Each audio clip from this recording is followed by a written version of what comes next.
evening, and thank you for joining us for the annual meeting between the Board of Education and SEIU Local 500. We're gathering virtually this evening to engage in conversation and be in fellowship.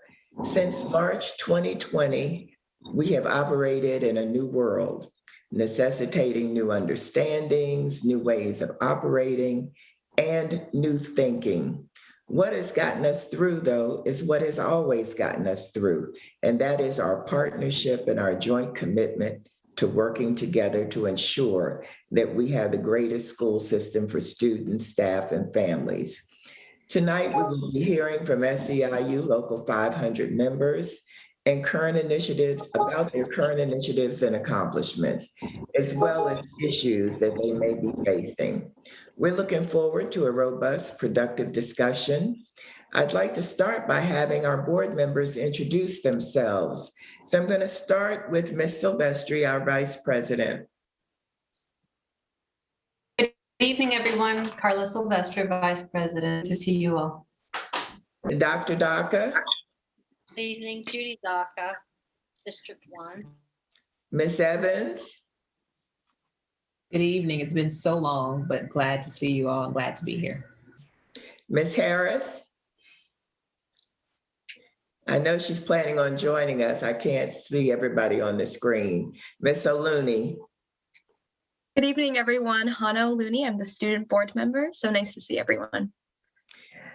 Also joining us today is our interim superintendent, Dr. Monifa McKnight, and her leadership team. So Dr. McKnight, I'm going to ask you to handle how you want to introduce them. Okay, thank you so much, President Wolf. Good evening. It's so good to see you all.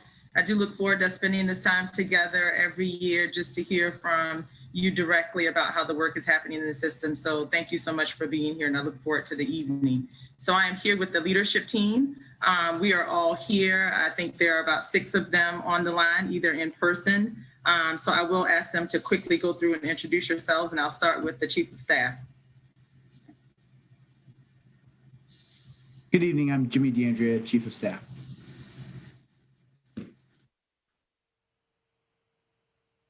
I will pass. Stephanie Sharon, Chief of Strategic Initiatives. Good evening, I'm Dana Edwards, Chief of District-wide Services and Supports. Good evening, I'm Jeannie Dawson, Chief of Finance and Operations. Good evening, I'm Stephanie Williams, I'm the General Counsel. I believe we have Rochelle on the phone, Okay. Chief of Teaching, Learning in Schools, and I think I see Damon Monteleone in the car. Okay, so at this time, I'm going to turn it over to the local president for SEIU Local 500, Ms. Pia Morrison, to get us started. Good evening, everyone. I just wanted to say that Yvonne Briley Wilson, the executive director, is trying to join the meeting as well, just to be sure that I let whoever's facilitating know that. So first of all, thank you all so much. It's always a pleasure to have this opportunity to share with the board our experiences and our perspective about the work at MCPS. So thank you so much for having me. So the first thing I want to talk about is current initiatives and what we've accomplished. So as a result of the time of virtual learning, we effectively negotiated COVID supplemental pay for support staff that worked on site during virtual learning. We won additional compensation for paraeducators during virtual learning and during summer school. We're really proud of the safety standards and collaborative safety committees that we won and negotiated for support staff professionals. And we're equally excited about the increased member engagement and how we utilized virtual technologies to keep our members informed and engaged. We held multiple town halls. We held town halls about health and safety around COVID-19, and we're really proud of the work that we did to engage members in this virtual environment. It was a very challenging time for all of our member leaders, as well as for us as leaders of Local 500, and we know what a challenging time it was for everyone to be in this public health space in these last few years of COVID-19 and the health pandemic. We have expanded our membership with support staff professionals and other members of SEIU Local 500 as a result of our communication strategy and how we've engaged virtually. While we certainly miss engaging with our members face-to-face, we know that for the health and safety of all, it was really important for us to maximize our virtual experience with our membership. We look forward to opportunities to spend some face-to-face time with our members and to engage and to just have some fun. But we know that right now we're doing everything that we can for health and safety. The virtual environment has provided some significant opportunities for us. And we know that we're going to continue to use those opportunities to interact with our members because it's giving our members an opportunity to really just log on and engage right away with us instead of having to drive to a set location. So we know we're going to continue to use those technologies. We appreciate the challenges that this time has put on everyone that's a leader in MCPS. None of us ever expected to be in this public health space, and we're looking forward to working creatively and collaboratively as we move out of it, because we must move out of it. So thank you so much. So I think we're going to move into talking about budget-related advocacy, and that's me again. So prior to Dr. McKnight becoming interim superintendent, we all had an opportunity with Dr. McKnight and the previous superintendent, along with President Wolf and the union presidents, to come together and to strategize and talk about the advocacy that we were going to do collectively as MCPS leadership and as MCPS union leaders. What I thought was great about that was the way we came together as a team and really thought about the relationships that we have with the county executive and with the county council and how we were going to talk about those relationships in terms of what was best for the students and staff of MCPS.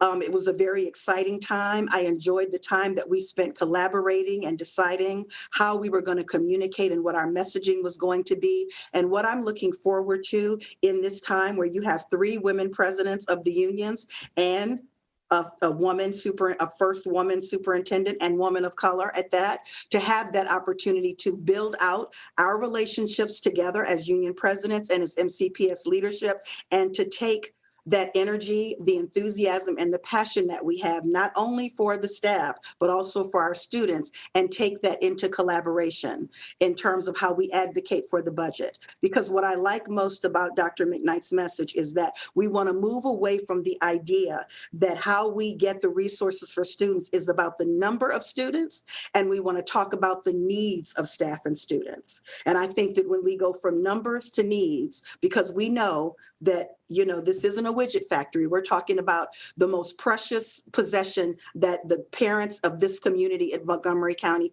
have, and that are the children that they entrust us with each and every day. That when we talk about the needs, that should be our point of advocacy at all times. The needs of the students, and particularly during this time, after seeing the numbers and the loss of learning that impacted so many of our students, and particularly our Black and Brown students, how we're going to approach that work of moving forward around how we can best collaborate so that when we go and advocate, we're talking about the needs and not getting stuck in talking about the numbers.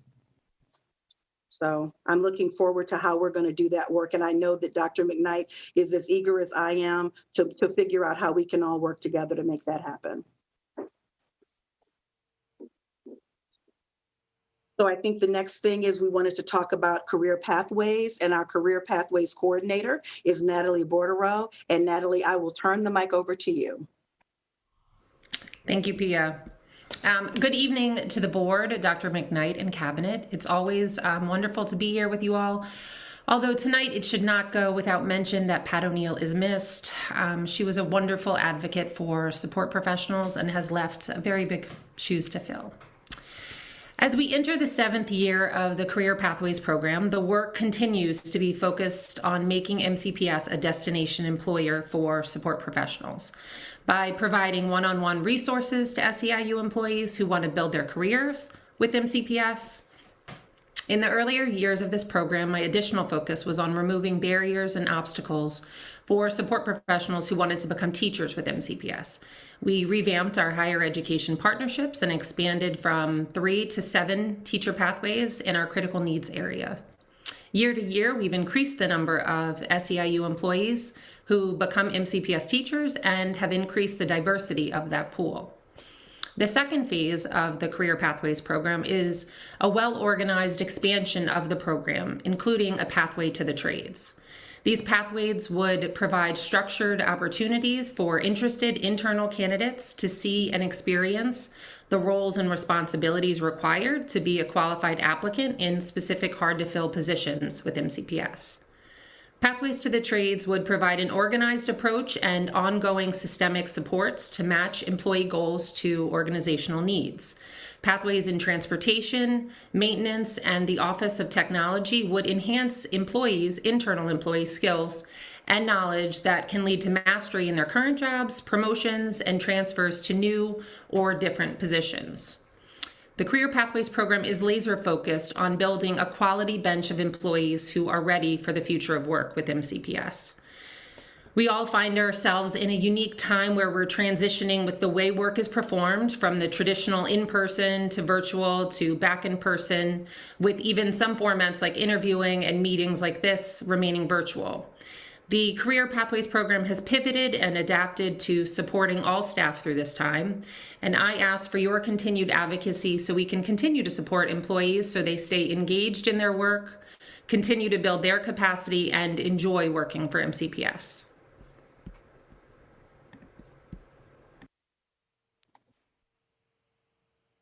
So as we think about talking about leadership, partnership, and communication, I want to say that there has been quite the turnover in leadership, and there's been a reorganization. And what I want to first comment on and say is that I appreciate the fact that every leader thus far that has transitioned into a new role has gone out of their way to make sure that they build out a relationship with me as a union president. In spite of all of the how busy everyone is and the work around COVID and quarantining and the area of work that we're all thrust into around what's happening with COVID, I really appreciate the fact that every leader has reached out to me, has scheduled meetings with me, and has made sure that that time has been meaningful.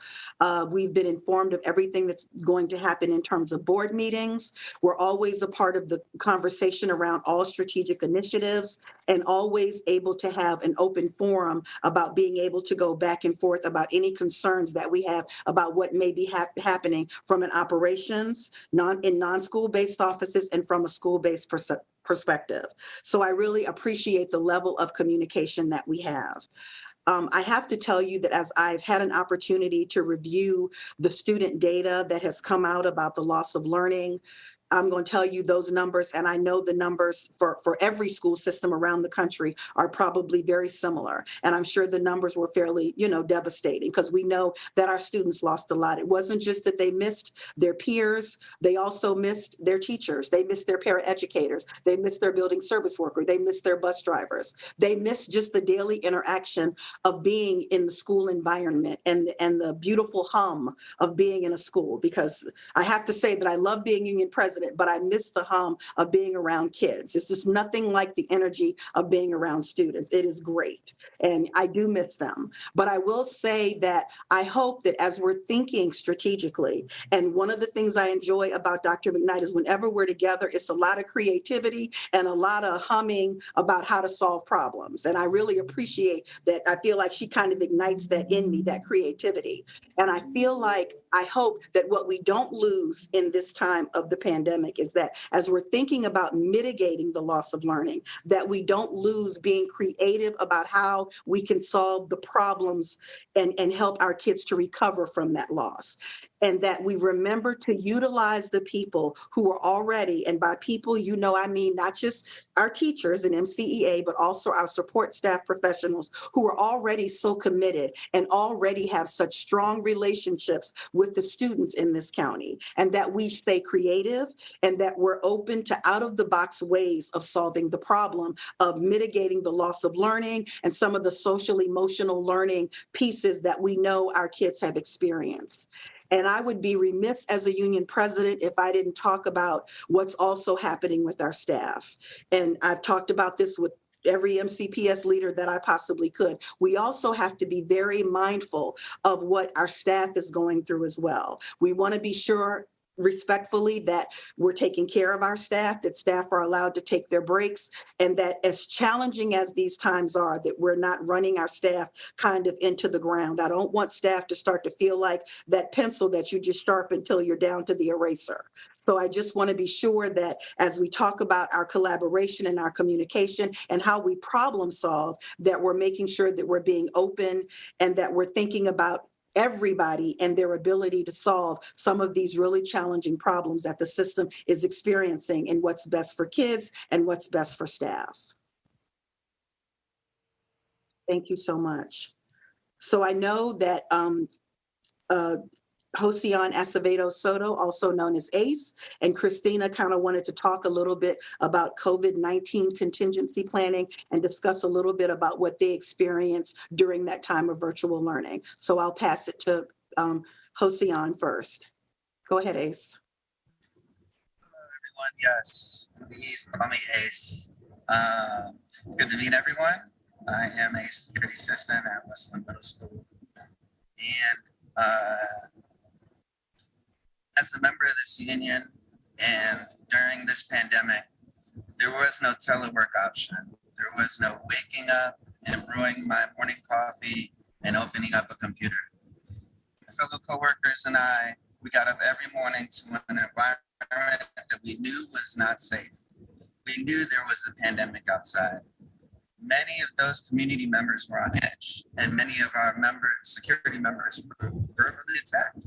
We went out every day, leaving the comfort and safety of our homes to help serve our community.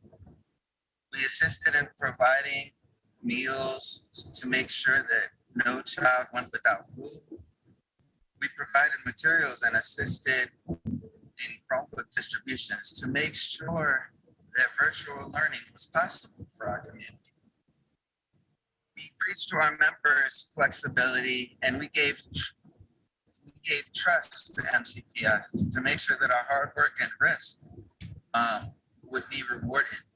During that time, we worked on an agreement, and during that agreement, for their acknowledgement, turned into retroactive pay. Retroactive pay for MCPS was very hard because during that time, there was a lot of miscommunications among supervisors and just miscommunication for our members. So moving forward, we would love to just have meaningful communication and not only identifying problems that we had in the past, but also providing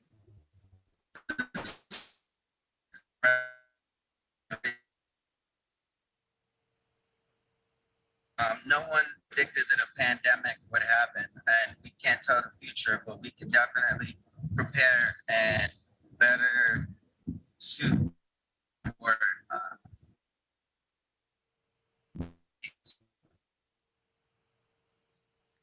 I think he's frozen. Ace, you were frozen at some point and you were kind of going in and out. It was difficult to hear what you were saying. Apologize. Hold on. Let me turn off my camera. Maybe can you guys hear me better? Same. It's better. Okay. Sorry with the bandwidth here. So let me just start over. I was stating that as a member of this union during this pandemic, there was no telework option for security. There was no waking up in the morning and brewing my coffee just to open up a computer. My fellow coworkers and I got up every morning to an environment we knew was not safe. We knew there was a pandemic outside. Many of those community members were on edge, and many of the security members were verbally attacked during this time. We went out every morning, leaving the comfort and safety of our homes to help serve that community. We assisted in providing meals to make sure no child went without food. We provided materials and assisted in Chromebook distribution to make sure virtual learning was possible for our community. What we look for in the future is just to have more meaningful communication and not only identifying the problem that we had in the past, but also providing solutions and correcting those so we don't have the same problems that we had. And sorry if my internet is broken, guys. I am here with the Wi-Fi's going in and out. We can hear you fine. Thank you, guys. Christina? Good evening, everyone. My name is Christina Bruner, and I am the VP for Food Services. I'm a cafeteria manager at Montgomery Village Middle School. Today, I'm here because I want to share some experiences that we encountered during the shutdown and working at the curbside. And my reason for sharing is to enhance the consideration around planning operationally and the safety for us when we're outside at the curbside. The first thing I want to speak on is the working conditions. The inclement weather was a challenging experience for us, mainly because the decision to close or delay the meal services. There wasn't a real plan around that. The road conditions, we would like to see more consideration about the road conditions, because when schools are shut down, buses aren't on the road, so we have to come out on the roads, and we need more consideration around slippery surfaces and working out at the curbside with cars coming in and out of the loops. We've seen a lot of cars slipping and jumping the curbs. Also, how do you prepare to work outside when that's not your normal space, workspace? Think about the warm gear that we have to wear, or the things that we need to work outside, as far as warm gear, the equipment we need, things like that. So, and then there was also the interaction with the public. There was a lot of concern for safety, the disrespect and anger that we endured, a lot of backlash from folks that just came and felt entitled to speak to us any kind of way. I would like to see some planning around having more security to enforce safety for us, because that's important. I just feel like that may have been something that was overlooked, because we don't know these things until we experience it. We didn't, a lot of these things were unforeseen, but so now that we know, hopefully we can work together and come up with a greater plan for all of us when we're outside working at the curbside. Those were the few things we want to highlight, the safety and the working conditions. Thank you. Just to add, I know that I heard from many support staff professionals during that time of virtual learning that there was a tremendous amount of frustration. And I always try to remember that I understand that there were people in the community who were suffering. They were suffering from job loss, and support staff professionals were put in a space where they're following the directives of central office around what they're providing for families in terms of meals. And people are sometimes unsatisfied with that because they're trying to feed their family, and they're walking up without masks. They're not always particularly polite. And And I want to be respectful because, again, I understand that every leader of MCPS and every union leader in MCPS was thrust into a public health space, and none of us wanted to be in that space. But there was some real collateral damage about how support staff professionals felt about how their concerns were dealt with, and the concern for their health and safety and the change in their working conditions. And respectfully, all the lack of communication and the lack of understanding that a lot of MCPS leaders had about how the COVID supplemental pay was going to work. I don't know if it wasn't communicated well, not pointing blame, but it really created a large disconnect and a tremendous amount of frustration for a group of workers who operationalized and served millions of meals and provided Chromebooks and fixed Chromebooks. It was a lot. And at the same time, there were COVID outbreaks in different spaces. So I think it's important that you all have heard those stories, and that nobody wants anything to shut down, but that it's important that the voice of support staff professionals is integral in a space should we get to that point. And it's my hope that we do not. So I thought it was important that you heard their voices. Do you have another speaker, Pia? Because I was very interested in what Ms. Bruner had to say. I didn't realize that our staff was feeling threatened out there in any sort of way. I mean, I certainly realized that we were hearing a lot of negativity, but I'm glad that you shared this, because otherwise I didn't realize that you all were experiencing a lot of the same things. So thank you for that. Just the tremendous amount of work that you all did during that period of time hasn't gone unrecognized by us at all. And so we really appreciate your coming out and sharing your thoughts, good and bad, about it, because this is how we make change. Did you have anyone else? If you don't, I want to give our board members a chance to speak if they would like to.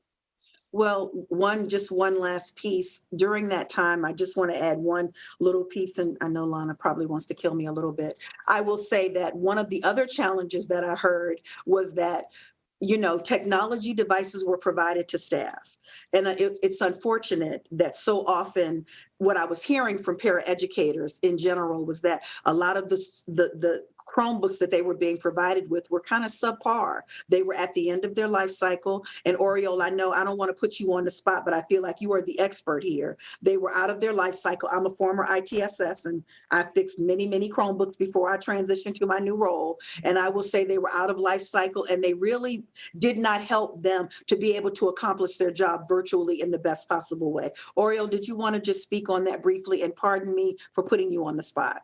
That's okay. The C740s went out of life in June of this past summer, but these are the only devices we were allowed to provide to support professionals, not just paraeducators who had to speak in classrooms, but also security team leaders who had to attend operations meetings, that kind of thing. The microphones on the C740s are significantly subpar, and I would frequently see principals saying to, support professionals, we can't hear you. Well, can't scream any louder and be heard on a bad mic.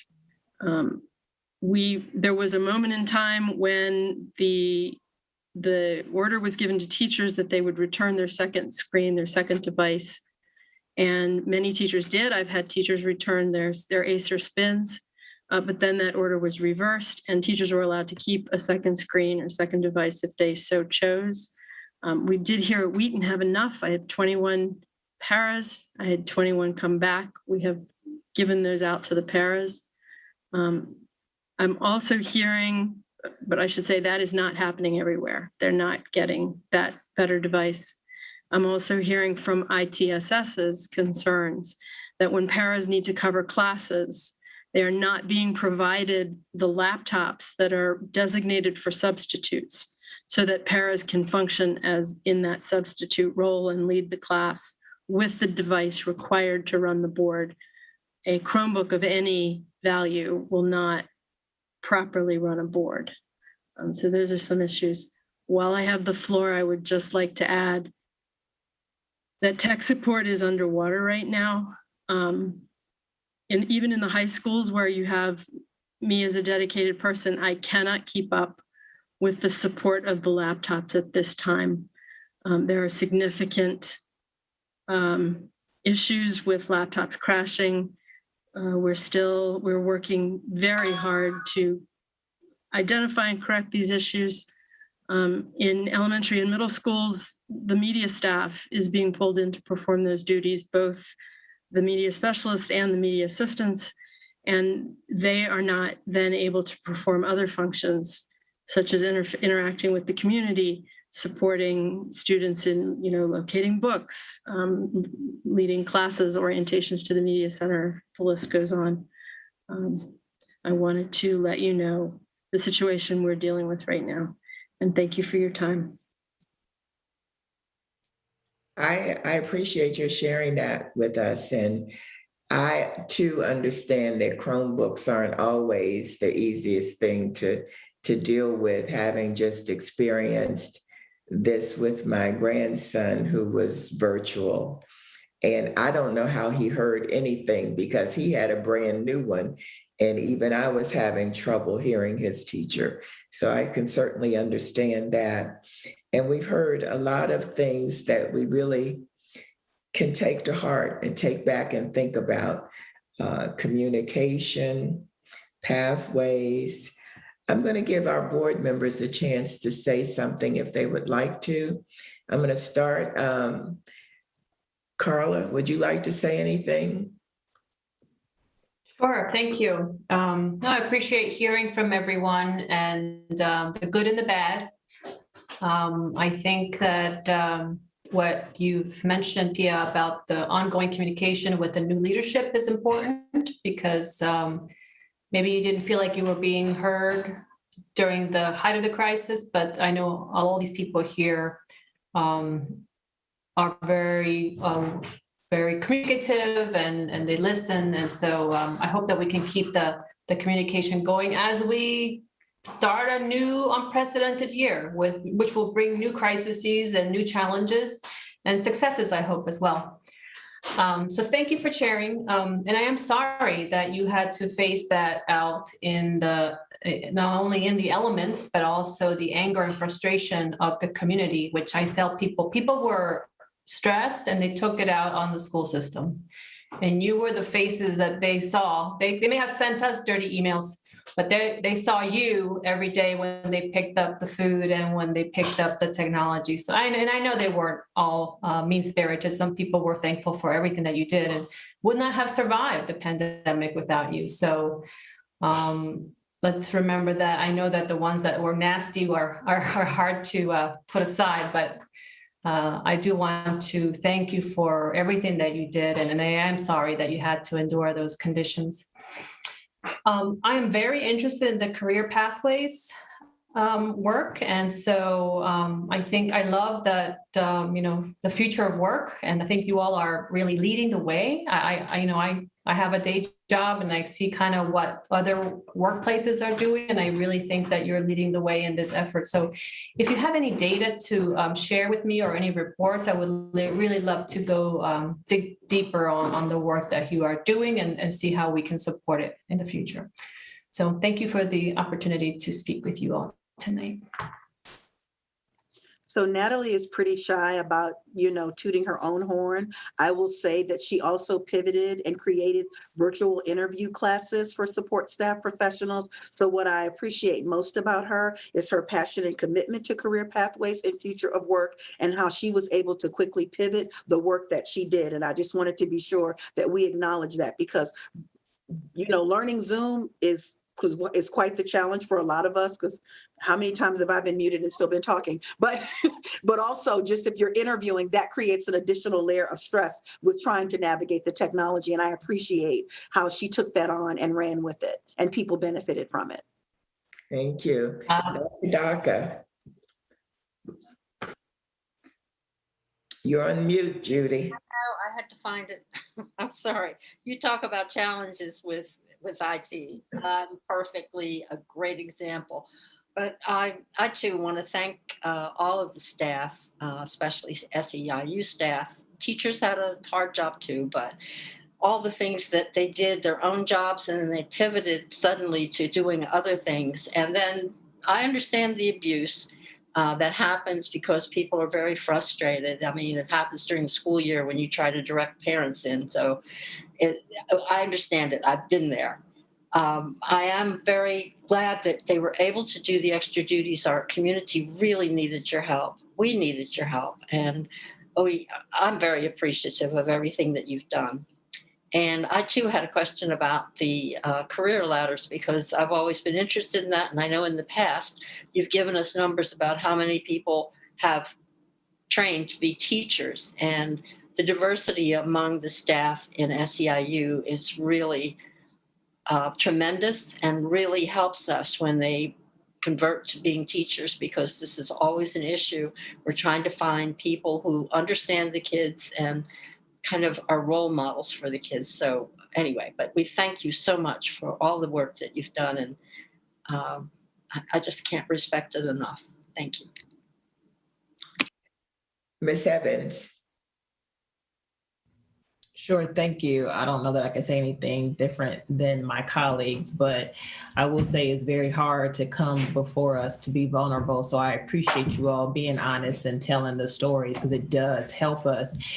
And Dr. McKnight is so great at trying to pull the people that are on the ground together with the system as they figure out ideas and ways to make the work better and improve and enhance. And so, Dr. McKnight, I hope that you, along with Ms. Dawson, could contact Ms. Bruner to see if she has any ideas or suggestions, and she can tell you some more specific stories. I know you don't want to get into the details on Zoom, but if you can share those stories, because it is really disheartening to hear that you went through that, and we would have never imagined that. And Acevedo Soto, I appreciate you talking about just being proactive, right? We had an opportunity to go through the pandemic, and we would have never expected to have gone through this. But as we've learned our lessons, just think about what we can do differently. And so I know that everybody is thinking about that, but thank you again for reminding us about that.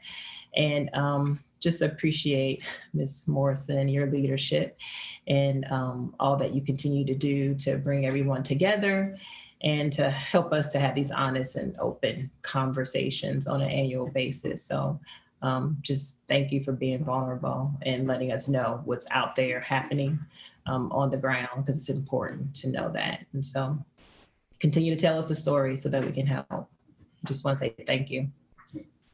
Thank you. Ms. Harris.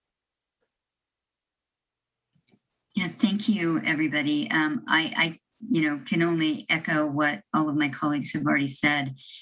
So appreciate the flexibility and the resilience of the past 18 months, and the just sort of roll up the sleeves and get it done attitude. I think we're not out of the pandemic yet. I think all of us know we're not yet certain what that virus is going to throw at us next. So lessons learned are so important as we go forward, because we do want to make sure, however and wherever this pandemic takes us next, that we're learning from the experiences that we've had in the past, and we do better, and we are more ready, and we are supporting our staff in ways that we know are necessary for them to do the jobs the way they want to do them, not the way they're forced to do them, kind of in the breach. So ensuring, I think particularly what Ms. Saw was saying about making sure they have the adequate technology, because we are asking a lot of our staff to do things that are essential to supporting our students that they weren't necessarily expecting to have to do. And then when we want to make that experience as best as it can be for the students and the staff, we really do need to make sure that they have the technology that they need to do the work well, and that when that piece is letting them down, that we are responding as quickly as we can. Because I think hopefully things are going to get better, but we need to be ready for whatever comes next for us. So again, just so very much appreciating all 209 schools, 215 schools really, and all the work and the support for the families and the kids and the communities that the work of this group represented, I think was essential to how the county has weathered this unprecedented time. Thank you. Ms. O'Looney. Yes. Hello, everyone. I know this is my first time meeting many of you. So it's really, really nice to be able to see the names, the faces, the stories behind the data that the board and MCPS has presented with really frequently. And just to echo what President Wolf said earlier about your work not going unnoticed by the board or by MCPS, I also want to share from the student perspective that your work isn't going unnoticed by students either. And though we may not always show it, we may not always say thank you, we are so eternally grateful for your flexibility, your adversity, your resilience, and making sure that we get our education and we get through our school and we get through our lives. So thank you so much for all of the support that you provide us. Thank you. And I know that Dr. McKnight has to depart soon. So would you like to have a few words? Yes, thank you, Ms. Wolf. I just want to share my gratitude for every single example, very specific example that you've shared this evening. As a system, we're planning and we all have been managing this past year. And someone said it earlier, some of it, we actually don't even know that it happens until you're in that situation. So coming forward and being very intentional about what the environment is like, what the resources are critical for our future planning. When Oriole was talking, I was sitting there thinking, when you said, the amount of time that it takes to keep up with the technology, I then realized, well, we probably have double, if not triple the amount of technology that we had prior to the pandemic. And so it's not just about the resources, but also all the maintenance of the things that we have. And absolutely looking forward to following up to hear more specifics. Christina, thank you. Again, I can only imagine what that was like. People do send us emails, but it's an email. We read it and we respond to it. Having to have adversity there physically with all the emotion in your face is a very difficult part to manage. So I thank you for your resilience and everyone else that was there with you, just working with families, because, everybody tries their best every day. This was a hard year. And so we want to, as you were talking, I was just even thinking about when we create an environment of civility, sometimes we have to be very intentional about how we teach and work with people to understand exactly what that looks like. Sometimes you're only seeing things from their perspective and not the other person across from them. So everything that was mentioned tonight, we were able to take copious notes, the team as well. So I look forward to us following up and talking. This one was also another great one, the weather conditions when you're outside serving food. So we're probably getting ready to go into winter, haven't had any big snowstorms, but we don't know what's going to happen.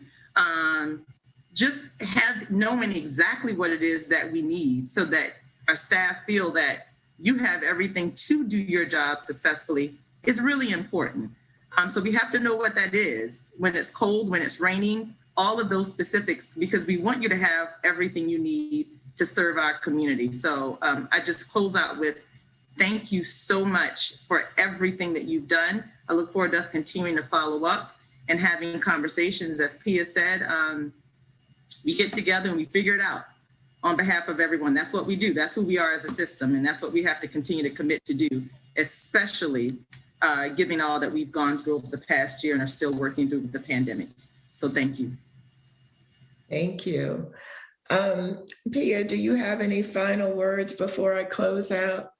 Yes, I do want to I know, again, we're so busy doing the recovery of learning and navigating the staffing shortages and just trying to be sure providing quality education to students and taking care of staff, that we don't forget about the culture of respect. And that's something that I know Dr. McKnight and I have discussed many, many times, but I want to be sure that we find a way to reignite that. in all of the work and the hustle and the bustle, it's really important that we're careful about the working and the learning spaces that we're creating, because whether we're thinking about it or not, we're setting examples for the students of this county, and how we treat each other and what we're role modeling is very important as we think about the social emotional learning pieces for staff and students. Well, thank you. I appreciate your comments, and I appreciate the passion and commitment that everyone has shown this evening. It's really been enlightening. These meetings remain so important to us so that we can have these unfiltered conversations. So again, I just want to say thank you, and we will take to heart what you said, and we will be seeking solutions. So thank you again. Thank you very much. And thanks everyone for their time and for their participation. Have a lovely evening, everyone. You too. Good night. Take care. Good night, everyone.